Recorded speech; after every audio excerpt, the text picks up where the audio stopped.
வணக்கங்க. ஒரு விஷயத்தை பற்றி பேசுறதுக்கு தான் இப்போது நான் ரெடியாக இருக்கேன். கேட்க நீங்கள் ரெடியான்னு தெரியல, இருந்தாலும் சொல்கிறேன். அதாவது இப்போ எனக்கு ஒரு பெயர் இருக்குது, உங்களுக்கு ஒரு பெயர் இருக்குது, நம்ம வச்சிருக்கிற சேனலுக்கு கூட ஒரு பெயர் இருக்கு இல்லையா? அந்த பெயர் பற்றி தான் இப்போ பேச போகிறோம். அதாவது பெயர் பற்றி இல்லை, அந்த பெயருங்கிற வார்த்தையை பற்றி, அதை நம்ம எங்கெங்கெல்லாம் எப்படியெல்லாம் உபயோகப்படுத்துகிறோம் அப்படின்னு ஒரு சும்மா வேலையற்ற ஆராய்ச்சி. சரியா? அதாவது அந்த காலத்துல எல்லாம் பார்த்தீங்கன்னா, குழந்தைங்க பிறந்தாக்கா யோசிக்கவே மாட்டாங்க, டப்புன்னு பாட்டன் முப்பாட்டன் பேரெல்லாம் வச்சிருவாங்க.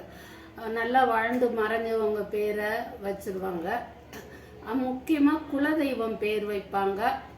அது போக அந்த ஏரியாவில் பிரசித்தமான சுவாமிகளோட பேரையும் வைப்பாங்க. இது இப்படி தான் வைப்பாங்க. இப்போ வந்து பார்த்தீங்கன்னாக்கா நெட்டில் தேடி பார்க்குறது, எல்லாரையும் எங்கள் குழந்தைக்கு இப்போ ஒரு பேர் சொல்லுங்கள், நாங்கள் அதில் பிடிச்சதை எடுத்துக்கிறோம் அப்படின்னு சொல்கிறது, இந்த மாதிரிலாம் நடக்குது இல்லையா? அது பிரச்சனையே கிடையாது. ஏதோ பேர் வச்ச வாயில் நுழையிற மாதிரி ஒரு பேர் வச்சா சரிதாங்கிற நிலைமைக்கு ஆயிட்டோம். ஆனால் அந்த பேர் வந்து எப்படிலாம் உபயோகப்படுத்துகிறோம், பேர் அப்படி இப்படின்னு இப்போ நம்ம சொல்கிறதில்ல, பேர் அப்படின்னு. அதனால் நானும் அப்படியே பேருன்னே உச்சரிச்சிடுறேன். இது வந்து இந்த பேர் வந்து முன்னாடிலாம் சொல்கிறது உண்டு, உண்மையாகவே சொல்கிறது உண்டு. பிள்ளைங்கிட்ட சொல்லுவாங்க, நல்ல பேரை வாங்கணும்ப்பா அப்படின்னு சொல்லுவாங்க. பாட்டெல்லாம் கூட அது மாதிரியே வரும். சின்ன குழந்தைங்களுக்கு புத்திமதி சொல்கிற மாதிரியே வரும். இப்போ ஒரு லைன் பாடினா கூட அது காப்பிரைட் ஆகிடும். அதனால் வேற இல்லைன்னா 100 பாட்டு சொல்லுவேன். அப்படி சொல்லுவாங்க, நல்ல பேரை எடுக்கணும்ப்பா அப்படின்னு பிள்ளைங்கிட்ட சொல்லுவாங்க. இப்போல்லாம் அப்படி கிடையாது, அது வேறு மாதிரி போயிடுச்சு. அவன் ஒரு அடி அடித்தா நீ 2 அடி அடிக்கணும் அப்படிங்கிற மாதிரிலாம் இருக்கு. அது போக என்ன பண்ணுவாங்க, ஒரு மனுஷன் வந்து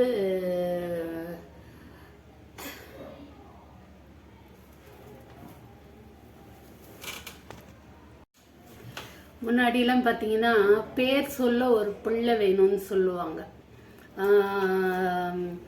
இப்போ வந்து பேரு கூட ஒரு பிள்ளை பெற்றுக்கிறதுக்கு யோசிச்சுக்கிட்டு தான் இருக்காங்க.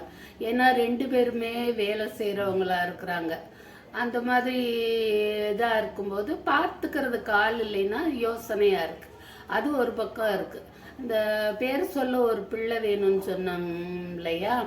அது வந்து அந்த காலத்தில் வந்து தகப்பனாருடைய ஞாபகார்த்தமாக அவ இன்னார் வாழ்ந்தார் அப்படிங்கிறதுக்காக சொல்கிறதுக்காக, இன்னார் மகன் அவன் அப்படின்னு சொல்கிறதுக்காக, யாருன்னு தெரியாமல் இருந்துடக்கூடாது, அதுக்காக சொன்னது. ஆனால் இப்போ பார்த்தீங்கன்னா பிள்ளைங்க நிஜமாவே பேர் சொல்கிறதுக்காகவே பிறக்குதுங்க.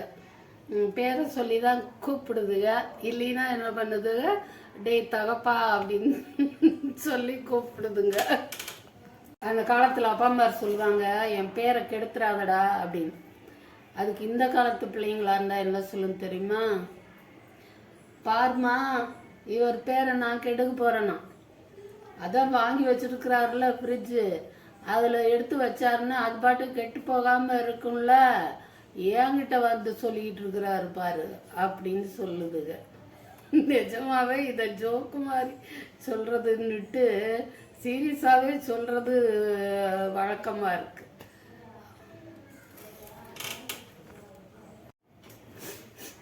ஒரு சிலரை சொல்லுவாங்க, பேரு பெத்த பேரு குடிக்க நீலில் ஏதும்பாங்க. அதாவது ஊரில் பெரிய பேர் இருக்கும், பெரிய பேருனா ஆஹா அவராங்கிற பேர் இருக்கும்.